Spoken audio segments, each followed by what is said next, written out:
अस्सलामुअलैकुम। मुझे उम्मीद है कि आप सब लोग खैरियत से होंगे। आज हम लोग लैंग्वेज टेक्नोलॉजी का जो टॉपिक कवर करेंगे वो है सिंटैक्स पार्सिंग। तो लेक्चर स्टार्ट करने से पहले मैं आप सबसे गुजारिश करती हूँ कि अगर आपने मेरा अभी तक चैनल सब्सक्राइब नहीं किया तो मेरे चैनल को सब्सक्राइब कर लें और ताकि हर नई आने वाली वीडियो का नोटिफिकेशन आपको मिल सके। अब हम स्टार्ट करते हैं। What is syntax? सिंटैक्स होता क्या है, सबसे पहले हम लोग वो देख लेते हैं। सिंटैक्स बेसिकली क्या चीज़ है? सिंटैक्स हमारे पास एक इंडिविजुअल वर्ड कह सकते हैं कि एक वर्ड होता है। यहाँ से मैं पेंसिल को पिक कर लूँ ताकि मेरे लिए थोड़ा सा इजी हो जाए आप लोगों को समझाना। अच्छा जी, मैं चलते हैं जी। अच्छा, पेंसिल पिक कर ली है मैंने, रेड, ठीक है। सबसे पहले हम लोग देख लेते हैं कि बेसिकली हमारे पास सिंटैक्स क्या है। हम कह सकते हैं कि ये एक इंडिविजुअल वर्ड होता है। सिंटैक्स बेसिकली कंबाइन करता है वर्ड्स को और यूज़फुल बनाता है ताकि हम इसको फर्दर कहीं पे यूज़ कर सकें। इसके अलावा हम लोग ये कह सकते हैं कि सिंटैक्स जो होता है बेसिकली हमारे पास एक अरेंजमेंट होती है किसी भी फ्रेज़ या वर्ड को वेल फॉर्म्ड सेंटेंस में लिखने की। फॉर एग्ज़ाम्पल के तौर पर मैंने यहाँ पे लिखा हुआ है कि दिस इज़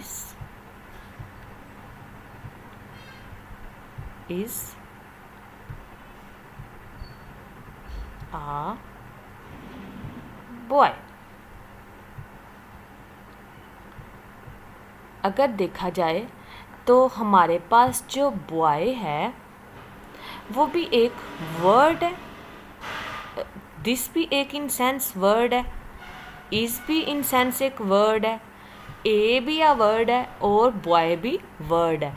सिंटैक्स क्या करता है, हम लोगों को इनको वेल फॉर्म्ड में अरेंज किया हुआ है। ये देखें, well formed, this is uh boy, ताकि मुझे सेंटेंस का टोटली मीनिंग समझ आ सके।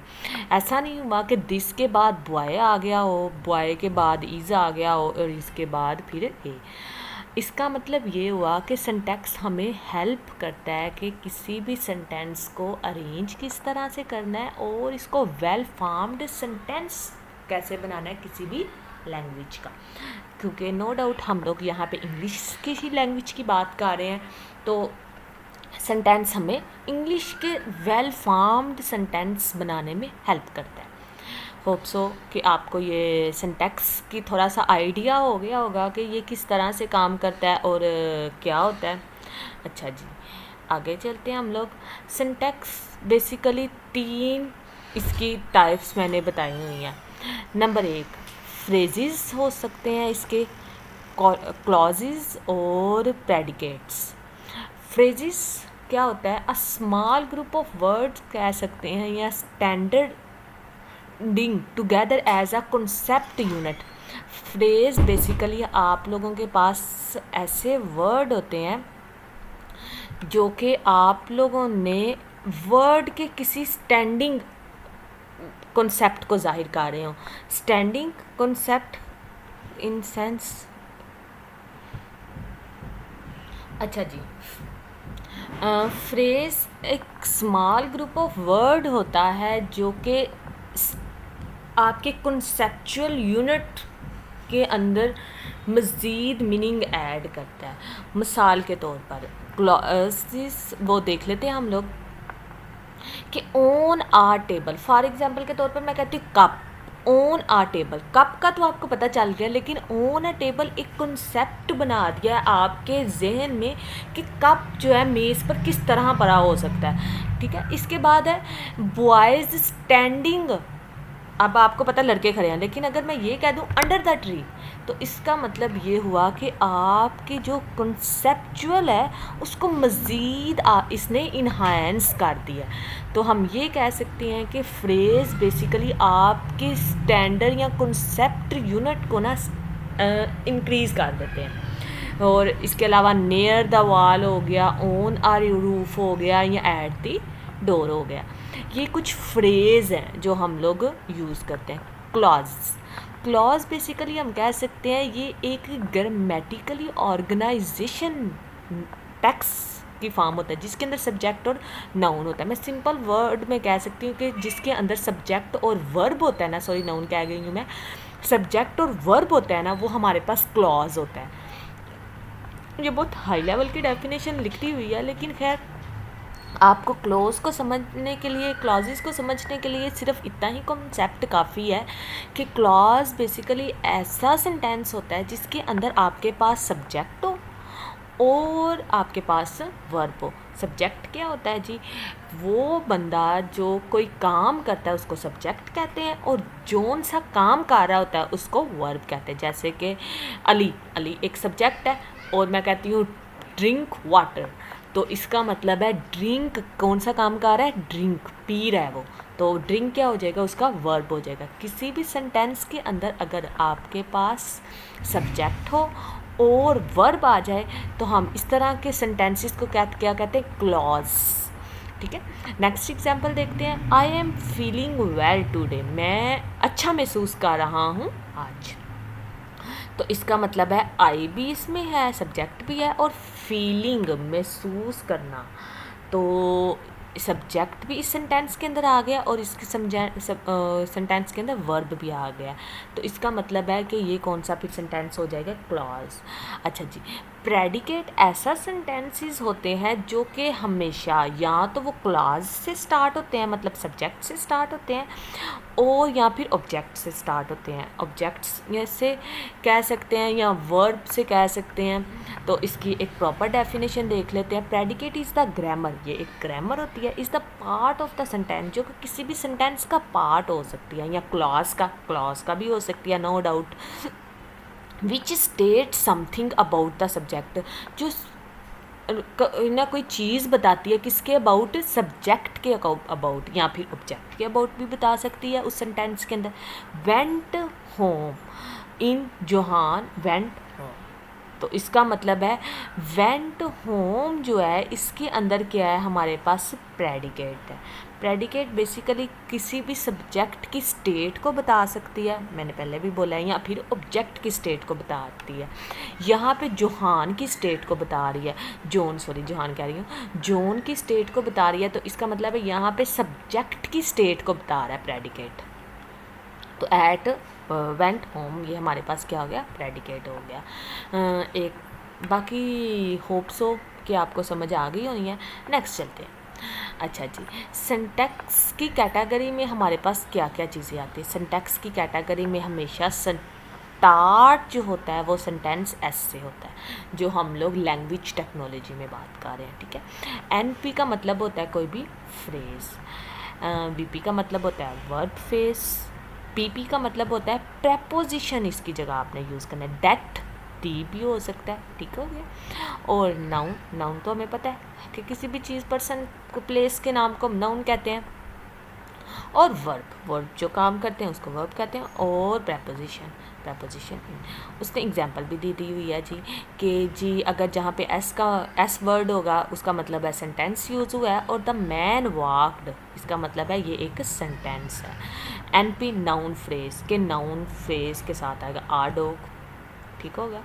Verb phrase saw a park, preposition phrase with a telescope, determiner हमें पता है कि डी होता है या फिर ए होता है। इसके बाद है नाउन का मतलब है कि डॉग है इसके अंदर, वर्ब का वॉक्ड है, और प्रेपोजिशन इसमें क्या है? इन है। ये हमारे पास सिंटैक्स की कैटेगरीज आ जाती है, और कौन कौन से सिंबल्स यूज़ होते हैं और जिनका क्या मतलब होता है वो भी मैंने होप सो इस टेबल से आप लोगों ने काफ़ी अच्छा अंडरस्टैंड कर लिया होना है। अच्छा जी, नेक्स्ट चलते हैं। अब हम लोग syntax is about arrangement. Basically syntax क्या होता है, मैंने फर्स्ट आपको जब लेक्चर स्टार्ट किया तो मैंने बताया कि ये अरेंजमेंट होती है, किसी भी फ्रेज़ की हो सकती है, एंड वर्ड्स की हो सकती है, और वेल फॉर्म्ड होती है, जो कि किसी भी लैंग्वेज के सेंटेंसेस के अंदर प्रॉपर मीनिंग और अंडरस्टैंडिंग वाला सेंटेंस डेवलप कर रही होती है, प्रोड्यूस्ड कर रही होती है। इसको बोलते हैं सिंटैक्स। अच्छा जी, well formed and ill formed. Well form क्या होता है और इल फॉर्म क्या होता है, ये भी थोड़ा सा आप देख लें। At tomorrow arriving noon train by we, ये है इल फॉर्म, क्योंकि ये सेंटेंस टोटली अरेंज नहीं है। पहले हेल्पिंग वर्ब आया हुआ है, फिर आर आया हुआ है, टुमारो आया हुआ है, अराइविंग वर्ब आया हुआ है, नाउन और समथिंग, मतलब टोटली आप कह सकते हैं कि ये सेंटेंस जो है अभी वेल फॉर्म्ड नहीं है। लेकिन इसको मैं वेल फॉर्म्ड बनाती हूँ। We are arriving tomorrow at noon by train, ये है वेल फॉर्म्ड सेंटेंस। और ये क्या है, इल फॉर्म्ड सेंटेंस। इसका मतलब है, ये देखें, फर्स्ट वाला सेंटेंस पढ़ के आपको बिल्कुल भी समझ नहीं थी आ रही कि सेंटेंस कहना क्या चाह रहा है, लेकिन जब आपने नेक्स्ट सेंटेंस पढ़ा है तो हमें पता चल गया, ओ ये तो इस चीज़ के ऊपर बात कर रहे हैं कि जी हम कल आएंगे, और किससे आएंगे, दोपहर के वक्त ट्रेन से आएंगे। ठीक हो गया, इसको बोलते हैं वेल फॉर्म्ड और इल फॉर्म्ड। होप सो कि ये थोड़ी सी आप में डेवलप हो रहा होगा इंटरेस्ट, क्योंकि लैंग्वेज टेक्नोलॉजी का कोर्स इस तरह का कोर्स है कि जिसमें ज़्यादातर प्रैक्टिकल वर्क होता है और लैंग्वेज के ऊपर होता है, इसलिए डेफिनेशंस या इस तरह के सेंटेंसेस आप लोग पहले ही पढ़ के आ चुके हैं इंग्लिश के अंदर के सिंटैक्स क्या होता है, फ्रेज, वर्ब, क्लॉज, ये सारी चीज़ें। नेक्स्ट चलते हैं जी, सिंटैक्स में हम लोग क्या देखते हैं, सबसे पहले कि ये इसका आर्डर करेक्ट होना चाहिए। आर्डर करेक्ट होगा तो फिर ही वेल फॉर्म्ड सेंटेंस बनेगा। हाउ टू एनालिसिस सेंटेंस, कि हम सेंटेंस को एनालाइज किस तरह करेंगे, फिर हमने उसको एवेल्युएट करना है कि क्या ये सेंटेंस बिल्कुल ठीक भी बना है या बना छोड़ा है लेकिन हमें पता कोई नहीं कि ये क्या होता है। और ऑटोमेटिकली हम लोग कंप्यूटर को किस तरह प्रोड्यूस्ड करवाएंगे, और कंप्यूटर से हम ऑटोमेटिकली ये काम किस तरह करवाएंगे। आगे चलते हैं जी, हम लोग नेक्स्ट ग्रामर के रूल्स देखेंगे और सिंटैक्स पार्सिंग को देखेंगे कि ग्रामर क्या है और सिंटैक्स पार्सिंग क्या है। ग्रामर बेसिकली एक सेट ऑफ रूल्स होते हैं जो कि सेंटेंसेस के ऊपर डेवलप होते हैं, क्लॉज के ऊपर होते हैं, फ्रेज के ऊपर होते हैं नेचुरल लैंग्वेज में। जैसे कि फॉर एग्जांपल के तौर पर उर्दू में ग्रामर का क्या रूल है, इसम नकरा, इसम मारफा, नहीं, और ये सारी चीज़ें आपने पढ़ी हुई हैं। ये इंग्लिश में भी ग्रामर के रूल होते हैं, सेंटेंस, क्लॉज, फ्रेज, और हर लैंग्वेज का कोई ना कोई ग्रामरी रूल होता है कि इस लैंग्वेज के रूल्स क्या हैं, इस लैंग्वेज का अगर कोई सेंटेंस बनाना हो तो किन किन रूल्स को फॉलो कर कर हम लोगों ने वो सेंटेंस बनाना है। तो होप्स हो कि आपको ग्रामर थोड़ी सी आइडिया हो गया होगा। अच्छा जी, ग्रामेटिकली थेरीज, डिफरेंट किस्म की ग्रामेटिकल थेरीज रिप्रेजेंट की गई थी, जिसमें से चंद एक पार्सिंग की मैंने यहाँ पे लिखी हुई हैं, जिसमें सबसे पहले जनरलाइज्ड फ्रेज स्ट्रक्चर ग्रामर, फिर है head driven phrase structure grammar. ये सारे ग्रामेटिकली रूल्स हैं जो कि लिखे गए हुए हैं। पार्सिंग के लिए थेरीज रिप्रेजेंट की गई थी, फंक्शनल ग्रामर, नो डाउट इनके ऊपर हम बहुत लेस बात करेंगे, लेकिन आपको ये पता होना चाहिए कि जी ग्रामेटिकली थेरीज की कुछ ग्रामर्स हैं जो कि ये वाली हैं। ठीक है, नेक्स्ट चलते हैं। सबसे पहले वाली जो ग्रामर थी जो कि वेरी वेरी इंपॉर्टेंट है, context free grammar. Context free grammar very important, long question भी पेपर में आता है, शॉर्ट भी इसके अकॉर्डिंग PS कंप्यूटर साइंस या MS कंप्यूटर साइंस MPhil में लाजमी पूछा जाता है कि कॉन्टेक्स्ट फ्री ग्रामर, अगर आप लैंग्वेज टेक्नोलॉजी में हैं तो आपको इसका एक क्वेश्चन लाजमी आ जाता है। Informal language theories. CFG is formal grammar in which every productions rule is of form, कि जब भी कोई भी रूल प्रोड्यूस्ड होना है तो इस फॉर्म के अकॉर्डिंग प्रोड्यूस्ड होना है। वी का मतलब होता है नॉन टर्मिनल, ठीक हो गया। And W is string, basically W is किसी भी वर्ड की स्ट्रिंग को रिप्रेजेंट कर रहा है, और वी टर्मिनल को रिप्रेजेंट कर रहा है कि आपका नॉन टर्मिनल हो सकता है। अच्छा जी, नॉन टर्मिनल और टर्मिनल, और ये एम्प्टी भी हो सकता है। अब देखें जी, एक सेंटेंस आया मेरे पास और इसमें है I saw an elephant in my pyjamas. ये एक सेंटेंस है, हमें अभी इसके मीनिंग पे नहीं जाना चाहिए, लेकिन फ़िलहाल ये सेंटेंस है।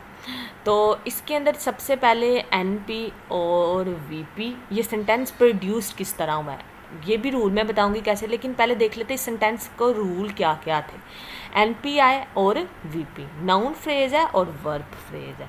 इसके बाद नाउन फ्रेज को उसने कहा हुआ है, नाउन फ्रेज की जगह पे डेट के साथ नाउन आ सकता है, डेट पहले आ सकता है, नाउन आ सकता है, या पीपी आ सकता है, या फिर आई आ सकता है। मतलब आप एन पी की जगह ना यहाँ पे या तो ये वाला लिख सकते हैं, वैल्यू पुट कर सकते हैं, या फिर आप ये वाली वैल्यू पुट कर सकते हैं, और या फिर आप ये वाली वैल्यू पुट कर सकते हैं। तो क्योंकि सही हो गया। और वीपी की जगह आप क्या प्रोड्यूस कर सकते हैं, वी और एनपी, या फिर इसकी जगह कौन सा आप लिख सकते हैं, वीपी और पीपी। ठीक हो गया। तो आगे चलते हैं। ये तो हो गया कि हम इनकी जगह क्या क्या लिख सकते हैं। अब ये रूल्स भी मैं बताऊंगी कि ये किस तरह लिखते हैं।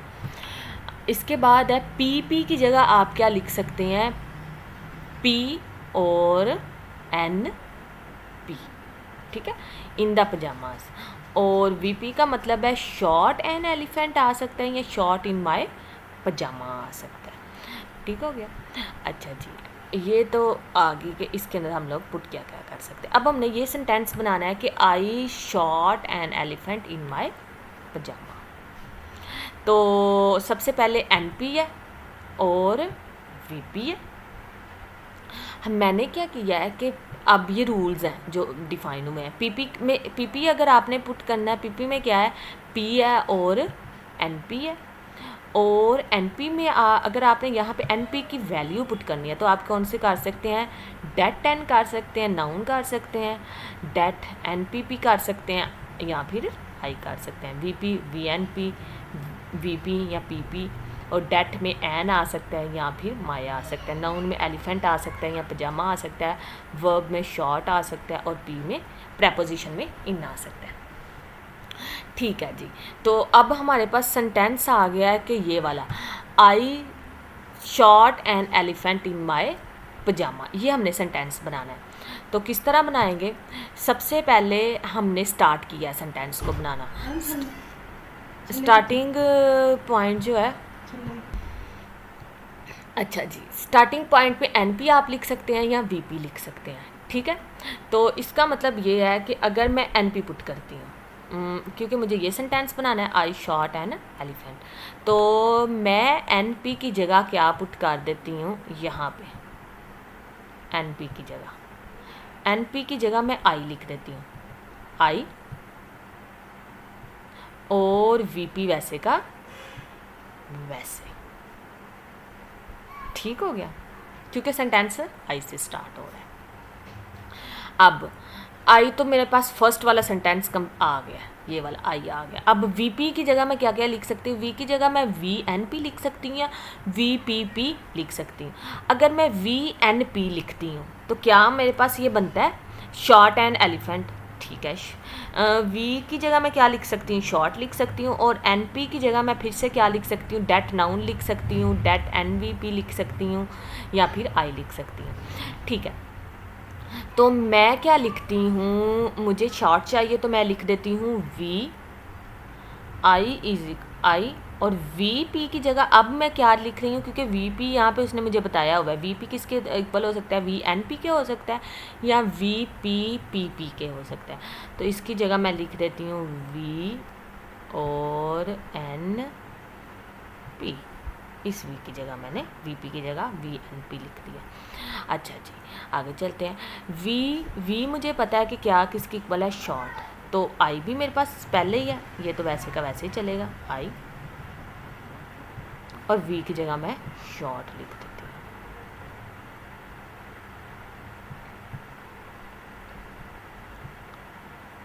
ठीक हो गया, और एनपी वैसे का वैसे। अब शॉर्ट के बाद मुझे क्या चाहिए, एन एलिफेंट।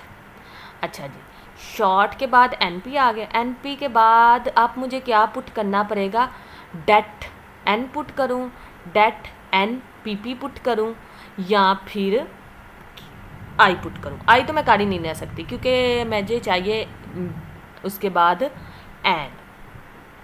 तो अगर मैं डेट एन पुट करती हूँ तो फिर एलिफेंट आ जाएगा और उसके बाद मैं कोई वैल्यू पुट नहीं कर सकती, तो मैं करती हूँ डेट एन पीपी, तो आई भी मेरा वैसे का वैसे ही आ गया।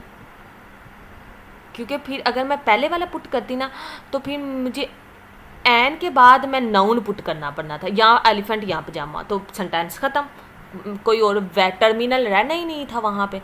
तो मैंने कौन सा पुट किया है, एन पी की जगह डेट, सॉरी कंट्रोल जी, मैं इरेजर में ले लेती हूँ यहाँ से, ये मेरे से गलती से हो गया। अच्छा जी,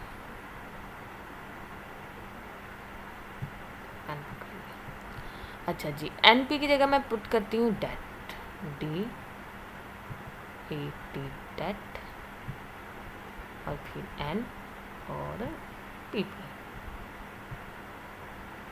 नेक्स्ट चलते हैं जी, आई शॉर्ट डेट, डेट क्या अब हमारे पास आया हुआ है, एन आया हुआ है, तो डेट की जगह मैंने एन लिख दिया, आई भी वैसे का वैसे ही आ गया, शॉर्ट भी वैसे का वैसे ही आ गया, और डेट की जगह आ गया मेरे पास एन और एन पी। एन पी अब मेरे पास इसकी जगह, एन की जगह तो मैं एलिफेंट पुट कर सकती हूँ क्योंकि इस रूल के मुताबिक कि एन की जगह आप एलिफेंट भी लिख सकती और एन के बाद उस सेंटेंस में एलिफेंट ही है, एलिफेंट। ठीक हो गया, और पीपी मेरा अभी भी वैसे का वैसे, क्योंकि पीपी को पहले बाद में देखते हैं।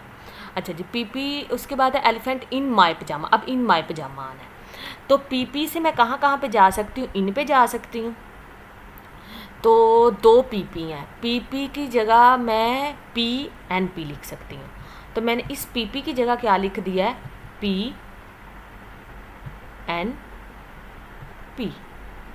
ठीक हो गया। अब पी की जगह अगर मैं यहाँ पे दोनों पी अलग अलग फॉर एग्जाम्पल कंसीडर करती, यहाँ पे भी इन आ जाना था, इन आ जाना था, तो सेंटेंस अनकम्प्लीट, मतलब रॉन्ग मैं वे में जा रही हूँ।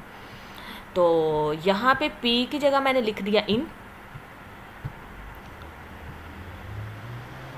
और एन पी की जगह मैं वैसे ही रहने देती हूँ अभी। अब इन आप जामा है, एन पी से अब हम कहाँ पे जा सकते हैं, डेट पे जा सकते हैं, डेट नाउन पीपी पे जा सकते हैं, या आई पे जा सकते हैं। अब क्योंकि सेंटेंस के एंड में सिर्फ माए पजामा लगाना है, तो मुझे डेट की ज़रूरत है, नाउन की ज़रूरत है, तो मैं ये लिख लूँगी, डेट नाउन पीपी की ज़रूरत नहीं है, तो ये वाला रूल अब मैं यूज़ नहीं करूँगी। अब मैं कौन सा करूँगी, फर्स्ट वाला, डेट और एन वाला। तो यहाँ पे इन,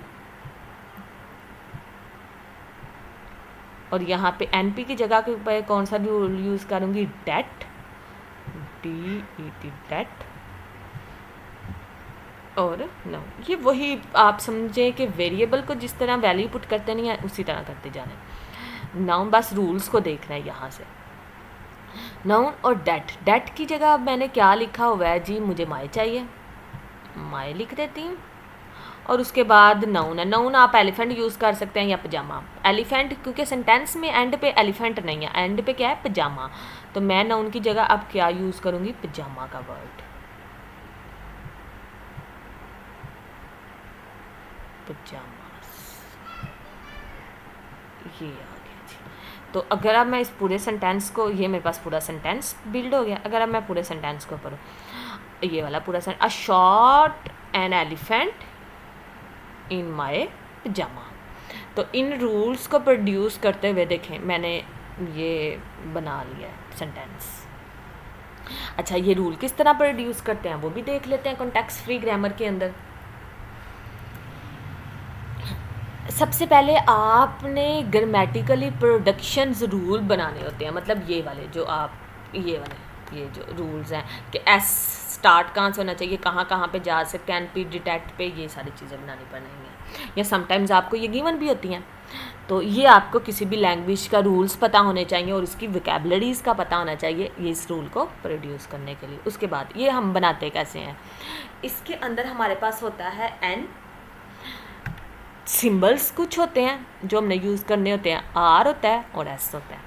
एन बेसिकली एक set of non terminal variables को जाहिर कर आता है। ये जो हम V N P P V P D det ये सारी चीज़ें यूज़ कर रहे थे ना यहाँ पे, ये जो मैं इसको अंडरलाइन कर देते हैं, ये एन हमें पता होना चाहिए कि हमने आपने इसका क्या मतलब है या कौन सा किस मकसद के लिए यूज़ होता है। टर्मिनल्स का पता होना चाहिए कि डेट हम इनसे जा कहाँ पे सकते हैं। रूल्स का पता किन कंडीशंस पे हम लोग मूव आउट कर सकते हैं। उसके बाद आ जाता है हमारे पास लास्ट वाला कि क्या वो उसका सेट है भी या नहीं, डिस्टिंग्विश करना। स्टार्टिंग पॉइंट हमेशा जो है वो किसके अंदर आपने रखना है, एन सेट के अंदर रखना है। ये रूल था। अच्छा जी, ये हमारे पास एन बता दिया हुआ है कि एन में हमारे पास कौन कौन से टर्मिनल यूज़ हो सकते हैं, S, N P, V P, V V, D det, V I, V T, N N I. ये आपने कभी भी कोई ग्रामेटिकल रूल बनाना हो तो आपने सबसे पहले ये एन अपना टर्मिनल बताने होते हैं। स्टार्टिंग पॉइंट आपका एस होगा सेंटेंस का, और इसके अंदर सिंबल कौन कौन से होंगे, स्लीप, सा, मैन, वुमेन, टेलीस्कोप, विद, इन और दी। ये आपके पास वर्ड आए हैं, इनका आपने वेल स्ट्रक्चर्ड फॉर्म में जिसे कहते हैं आपने ये सेंटेंस बना के हमें देना है, ठीक है। और रूल्स भी बता दिए हुए हैं कि ये रूल्स के अकॉर्डिंग आप लोग इनको यूज़ कर सकते हैं, ठीक है जी। तो इन रूल्स को अगर यूज़ करते हुए मैंने इनसे कुछ बनाना है तो क्या क्या बना सकते हैं। अगर आपने first starting point N P और वी पी से स्टार्ट होना है, ठीक है। एन पी की जगह आप क्या क्या लिख सकते हैं, एन की जगह डी टी लिख सकते हैं और एन एन लिख सकते हैं, या फिर एन पी की जगह आप एन पी लिख सकते हैं और पी पी लिख सकते हैं, ठीक हो गया। उसके बाद है वी पी की जगह आप क्या लिख सकते हैं, वी पी की जगह आप वी आई लिख सकते हैं, वी टी लिख सकते हैं और एन पी लिख सकते हैं, वी पी और पी पी लिख सकते हैं। इन तीनों रूल में से कोई एक यूज़ कर सकते हैं। और पी पी की जगह हम क्या यूज़ कर सकते हैं, एन, आई एन और एन पी। अब मज़ीद उसने बताया कि अगर आपने वी टी यूज़ किया तो उसकी वैल्यू क्या पुट करनी है। स्लीप की वैल्यू पुट कर सकते हैं, वी टी की जगह आपने सा की वैल्यू पुट करनी है। नाउन आपके पास मैन हो सकता है, वूमेन हो सकता है, टेलीस्कोप होता है, डेट की अगर आपने वैल्यू पुट करनी है डी होगा, इन की पुट करनी है विद और इन होगा। अच्छा जी, ये सेंटेंसेस मैं एग्जांपल बाद में दे। अच्छा जी, सबसे पहले लेफ़्ट डेरिवेशन कि इसको लेफ़्ट हैंड साइड से शुरू करना है। मोस्ट डेरिवेशन का जो रूल है वो ये है कि आपने जो भी सेंटेंस को बनाना है उसका सीक्वेंस की स्ट्रिंग जो है लेफ़्ट हैंड साइड से स्टार्ट होनी है, ठीक है। और इस स्टार का मतलब है कि जितने भी रूल्स आप पर रिड्यूस्ड करें वो है ये, और एंड टाइम तक जब तक आपका सेंटेंस ख़त्म नहीं होता आपने चलते जाना। अच्छा जी, सबसे पहले मैंने सेंटेंस को स्टार्ट किया, एस लिया, एस के बाद मैं क्या हुआ, एन पी और वी पी। अच्छा जी, एन पी और वी पी ये रूल बेस्ड है। एन पी और वी पी की जगह मैं क्या प्रोड्यूस्ड करती हूँ, मैंने एन पी की जगह लिख दिया है डी टी और एन, डी टी और एन लिख दिया। और यहाँ पे देखें वी पी वैसे का वैसे ही आ गया। पहले सारे रूल लिख के एंड पे वैल्यू पुट करनी है, ठीक है। अच्छा जी, डी टी की जगह मैं यहाँ तो डी लिख दिया, अब एन भी वैसे का वैसे ही और वी पी भी वैसे का वैसे ही। एन की जगह डॉग लिख दिया, द डॉग, और वी पी की जगह देख लेते हैं, वी पी की जगह अब मैं वी बी लिख सकती हूँ, तो वी पी की जगह मैंने वी बी लिख दिया, तो लाफ्स आ जाएगा वी बी की जगह, ये मैंने उस रूल से देखा, ठीक है। और यह आ जाएगा द डॉग लाव्स। और इसका स्ट्रक्चर कैसे बनेगा कि एस को दो हिस्सों में पार्ट में डिवाइड किया, ये देखें NP और VP, ये एक पार्ट लेफ्ट हैंड साइड बन जाएगी, उसकी राइट बन जाएगी। फिर मज़ीद NP को डिवाइड किया डेट DT में और N में, ये देखें मज़ीद इसको डिवाइड किया और फिर हमने एंड पे उसकी वैल्यू पुट कर दी, और VB से हम VP से VB में गए हैं और लास्ट में गए। ये था हमारे पास कॉन्टेक्स्ट फ्री ग्रामर का रूल। ठीक हो गया। सेंटेंस आपको गिवन होगा। अच्छा जी, सिंटैक्स पार्सिंग, सेंटेंस ये तो होती है कॉन्टेक्स्ट फ्री ग्रामर, मतलब इसमें एम्बिग्विटी भी आ सकती है। अब सिंटैक्स पार्सिंग में क्या होता है कि हम लोग सेंटेंस को एनालिसिस करते हैं, स्ट्रिंग कंफर्मिंग करते हैं और फिर रूल्स की बेस पर उस ग्रामर पर एक स्ट्रिंग प्रोड्यूस्ड करते हैं। अच्छा जी, स्टार्टिंग पॉइंट हमारा हमेशा से हमें पता है कि S ही रहना है, और ये हमारा नाउन NP पे जा सकता है या BP पे जा सकता है। NP पे अगर जाएगा तो डेट और नाउन, और डेट हमें डी लिखा हुआ है और नाउन तो और VB ला। अच्छा जी, ये एक सेंटेंस पार्सिंग बनाई है। ये जो पार्सिंग बनाई है ये मैंने आपकी पिछली एग्जांपल सॉल्व की है, वहाँ पे ये उसकी पार्सिंग बनाई हुई है। अच्छा, वो पहले मैं जाके देख लेती हूँ, मैंने जो बनाई थी यहाँ पे एग्जांपल में वो देख लेती हूँ यहाँ पे। ठीक है, VP से मैं कहाँ पे गई हूँ, VP से मैं I पे गई थी, डायरेक्ट मैंने I पुट किया था, और VNP पे। अच्छा जी, ये देख लेते हैं यहाँ पे किस तरह हुई है। अच्छा, ये देखें VP पे, इसको मैं ज़रा कलर चेंज कर दूँ, ये भी ग्रीन है और वो भी ग्रीन, तो मिक्सअप हो जाता है। ये देखें NP पे मैंने डायरेक्ट I पुट किया हुआ है, उसके बाद SVP वैसे का वैसे, और VP को फर्दर दो पार्ट पे डिवाइड किया था, VP और PP पे। ये देखें ऊपर भी मैंने यही काम किया था। यहाँ पे VP को मैंने फर्दर पार्ट पे डिवाइड किया था, किस में किया था, V में किया था, और VNP पे किया था। तो यहाँ पे देखें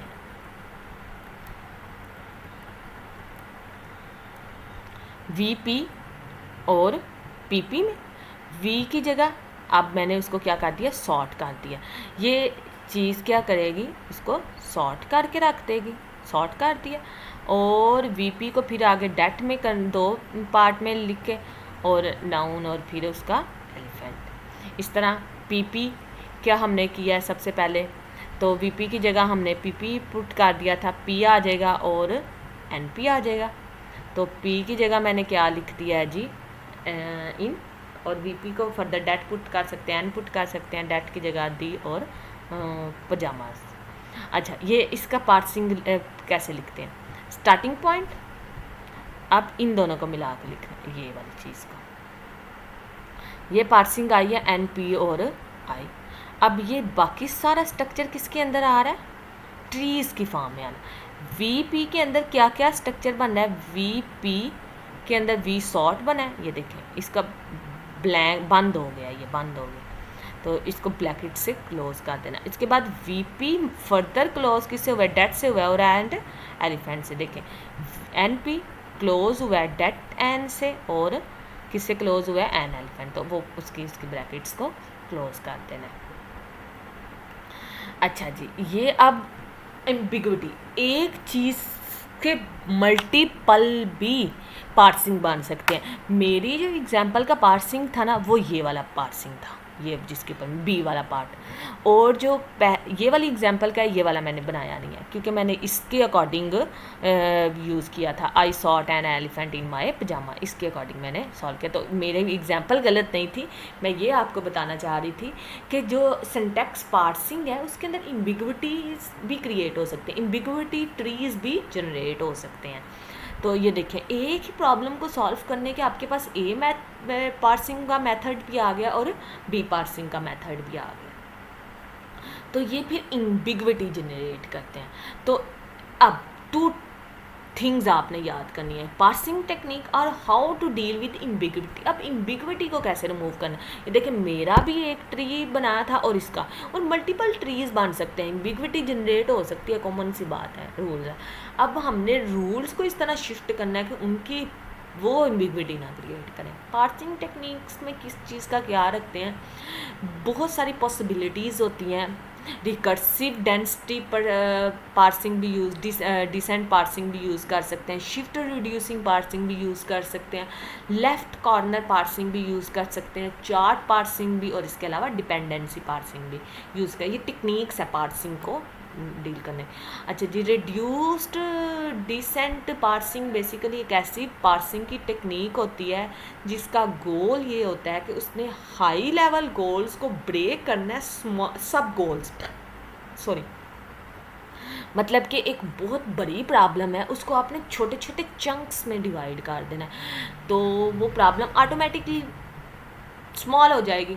तो टॉप प्रॉब्लम में हमारे पास क्या आता है, एक सेंटेंस आता है, तो उसको हमने ये देखें NP और VP, और VP को हमने फर्दर स्मॉलर और पार्ट्स में डिवाइड कर दिया। इसका मतलब है इसको सब गोल्स में डिवाइड कर दिया हुआ है। तो रिकर्सिव डिसेंट पार्सिंग में हमारे पास ये होता है। सबसे पहले क्या होगा, एक इनिशियल स्टेट आएगी। सेकंड कंडीशन में हम किसको डील कर रहे हैं, NV को, तो इसके NV की जगह डेट आ सकता है या फिर नाउन आ सकता है। VP वैसे का वैसे, डेट की जगह आप डी लगा दें और N की जगह आप नाउन।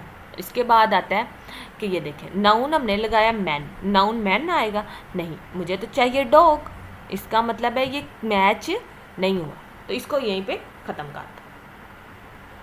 अगर नाउन वो यूज़ करता है हमारा कंप्यूटर डॉग, ठीक है, तो द डॉग, और नेक्स्ट स्टेप पे चले जाओ। फिर क्या होगा, फिर उसकी जगह मैं NV P और PP पुट किया, ये भी रूल यूज़ किया। सा वर्ब है, ठीक है, उसने यूज़ किया। उसके बाद NP की जगह मैंने डेट और नाउन पुट कर दिया है, डेट की जगह A आ जाएगा, नाउन की जगह मैन आ जाएगा, PP की जगह PNP यूज़ कर सकती हूँ, A आ जाएगा, और ये पार और ब्रेकेज। फिर हम इस सेंटेंस को क्या कर देंगे, ब्रेक डाउन कर देंगे।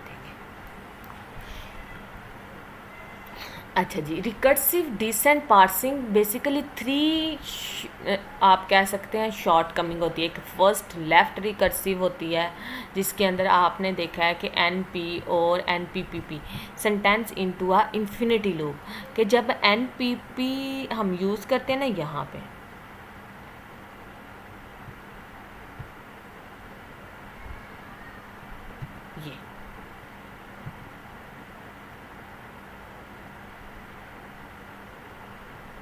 ये एक इन्फिनिटी लूप में भी जा सकता है, ठीक हो गया। Second parsing waste of time, बहुत ज़्यादा वेस्ट ऑफ टाइम है। देखिए हर चीज़ को पुट करके रिजेक्ट करना, एक्सेप्ट करना बहुत ज़्यादा टाइम कंज्यूमिंग चीज़ें हैं। थर्ड, ब्रेकेज डिस्कार्डिंग फ्रेज, जब हम ब्रेक करते हैं सेंटेंस को, ये देखें यहाँ पे मैंने ब्रेकेज लगा दी कि ब्रेक, देखें इसने अब नाउन की जगह एंड वाला वर्ड ही नहीं पुट किया जिसमें आता था पार्ट, ये आप देख रहे हैं यहाँ पे एंड पे एरो ही नहीं लगाया हुआ। तो ब्रेकेज से हमेशा अनकम्प्लीट सेंटेंस भी रह सकता है। तो रिकर्सिव डिसेंट के कुछ फ़ायदे भी हैं और ड्रॉबैक्स भी मैंने बता दिए हैं। तो जनरली स्पीकिंग हम ये कह सकते हैं रिकर्सिव डिसेंट पार्सिंग जो है एक काइंड है बेसिकली टॉप डाउन पार्सिंग की। हम इसके अंदर कुछ ग्रामर्स प्रेडिक्टिव इनपुट देकर और पहले ही हम प्रेडिक्ट कर देते हैं ये सही है ये गलत है, बाकी काम खत्म। मतलब कहने का मतलब है आपको पता है कि एक थैला है, मैं इसकी एग्जांपल इस तरह, एक थैले में रेड और ग्रीन बॉल्स हैं, ठीक है, आपने हाथ डालना है, लेकिन आपने जब हाथ में वो चीज़ पकड़ लेनी है ना बॉल को, तो आपने झांक के देख लेना है अच्छा ये रेड है तो इसको वहीं पे फेंक देना है, फिर आपने ग्रीन उठा लेना है, मतलब फिर आंखें बंद करके जो भी बॉल, मतलब थैले से बाहर निकालने से पहले वर्ड आपने चेक कर देना, अगर सेम है तो निकाल लो वरना वहीं पर छोड़ा। तो ये एक चीटिंग टाइप चीज़ जो है वो भी कह सकते हैं। शिफ्ट रिड्यूसिंग पार्सिंग भी एक पार्सिंग की मेथड है जो कि वर्ड फ्रेज की राइट साइड से शुरू होता है, ठीक है, और लेफ़्ट साइड पर एंड होता है। ये भी सेम उसी तरह, ये देखें जैसे कि ये उसके एंड से सेंटेंसेस को बिल्ड होना शुरू कर रहे हैं नीचे से। सबसे पहले हमारे पास एक रिमाइंडर टैक्स आ गया कि ये आपने टैक्स पर रिड्यूस करना है। अच्छा, मैं कहूँगी डी, इसको स्टॉक में डाल लो, बाकी ये रिमाइंडर टैक्स रहने दो। डी कैसे पर रिड्यूस होगा? डेट से और नाउन से। नाउन बाद में देख, अब नाउन को भी स्टॉक में डाल लो। नाउन और ये दोनों बन गए हैं द डॉग, और ये किस रूल से आएंगे? एनपी से आएंगे। मतलब नीचे से आप ऊपर बिल्ड ट्री करना शुरू कर दो। ये शिफ्ट रिड्यूसिंग पार्सिंग है। तो ये नीचे से रूल बिल्ड करना शुरू किया, तो आपके पास ये वाली एग्जांपल समथिंग आ जाएगी। शिफ्ट रिड्यूसिंग पार्सिंग में भी इशू आते हैं। देखिए, डेड अगर कोई सेंटेंस बहुत ज़्यादा लंबा हो जाए तो फिर वो डेड एंड कहलाता है, मतलब फेल हो सकता है। इतना बड़ा ट्री फिर आप एंड से बॉटम से शुरू करना, बिल्ड करते करते प्रॉब्लम जो है वो रिड्यूस्ड होने की बजाय इंक्रीज हो जाएगी। और नो इनपुट, कोई इनपुट नहीं आ रही, स्टॉक बेसिकली आइटम्स को इधर से उधर मूव करवा रहे हैं। They are choosing made earlier and can not be undo by the parser. Basically कह सकते हैं कि आप चूज़ करते हैं और पार्सिंग बना रहे हैं। ये है आपके पास शिफ्ट रिड्यूसिंग पार्सिंग।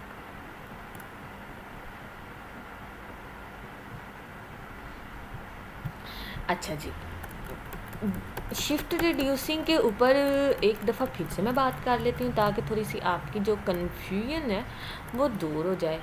यहाँ से मैं इस पर बात करती हूँ।